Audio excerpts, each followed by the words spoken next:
Ce n'est pas autre chose que l'enseignement. Cet enseignement, nous pouvons le catégoriser en 3 dimensions. L'apostasie n'est que la conséquence des mauvais enseignements. Nous sommes l'église, on n'est pas Israël. Nous mangeons par l'oreille. Qu'est-ce que nous mangeons? Que nous écoutons par la foi. C'est pour ça que Jésus a dit aux Juifs, avant qu'Abraham ne soit, moi je suis. Parce que si Abraham c'est la foi, moi je suis la parole. C'est que sans la parole, il n'y a pas la foi. Sans Jésus, il n'y a pas Abraham. Mais tu écoutes, tu crois. Voilà l'enseignement qui devient l'iniquité. On dit premièrement la doctrine des démons. Or, la doctrine des démons fait allusion à la mauvaise présentation de l'enseignement sur les combats spirituels et les démons. Comment enseignons-nous la délivrance aujourd'hui? Comment enseignons-nous aujourd'hui la démonologie? Avec votre esprit observateur, vous conviendrez avec moi que la manière dont nous présentons l'enseignement sur la délivrance pousse les gens à remettre en cause l'œuvre de la croix. En fait, l'on se demande ce que la croix nous a apporté. Si on doit toujours être maudit malgré qu'on s'aime, si on est toujours bloqué malgré qu'on prêche, qu'est-ce que la croix nous a en fait apporté? Que l'on élève tellement les démons et les sorciers au point que nous commençons à douter de la puissance de Jésus sur la croix. Ça, c'est déjà une iniquité qui s'établit en liaison. Parce que dans le monde du ténèbres, on ne parle pas de Jésus. L'église de Jésus.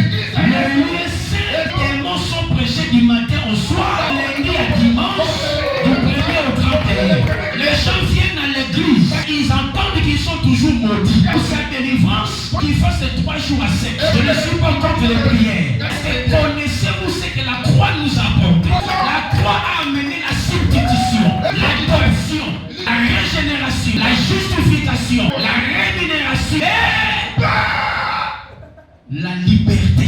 Est-ce que l'église aujourd'hui est consciente des acquis de la croix? Est-ce que l'église aujourd'hui est consciente des acquis de la croix? Voilà pourquoi dans nos églises, lorsqu'on dit d'adorer, les gens ne le savent pas. Quand on dit chassons les démons, la maman qui dormait va se réveiller. Prions par foi ou par paix. La foi est contre la paix. La Bible dit la foi bannit la crainte. On n'a pas reçu l'esprit de crainte. On a reçu l'esprit d'adoption qui crie en nous Abba. Quand les démons sont plus élogés aux églises, c'est l'iniquité qui s'établit en liaison. Qualité de l'enseignement des démons que vous donnez. Qu'est-ce que vous prêchez? Pour avoir la foule, vous voulez rendre les gens pérés. Ça devient un évangile trimestriel. La maman entre à l'église, je sais qu'elle est maudite. Pourquoi? Parce que les Banyanga l'ont bloqué. Jésus n'était pas Mounianga. Jésus n'était pas Moukouya. Jésus n'était pas Dieu. Jésus était Dieu. Il avait le sang de Dieu. Le sang de Christ qui s'est lavé. Si je suis Mounianga dans ce corps, mais dans ma position, je suis enfant de Dieu. Comment les Banyanga peuvent être plus saints que les anges? L'iniquité.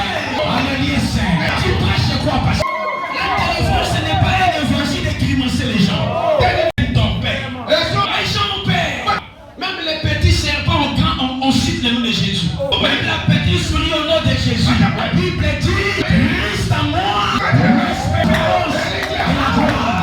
Celui qui est à moi est plus grand que celui qui est dans les mondes. L'iniquité, c'est élever le diable en Élysée. Christ est à mon lit.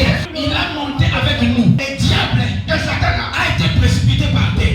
C'est que nous, on est du ciel. Le diable est de la terre. On va se rencontrer où? L'iniquité en Élysée. Pour ce qui concerne l'église, c'est l'enseignement qui fait l'apologie des démons. Au point qu'un pasteur lui-même il se voit lié. Il faut préciser qui peut être obsédé, possédé et lié. Précisez. Comment je peux prêcher Jésus étant possédé? Vous connaissez qui est l'homme de Dieu?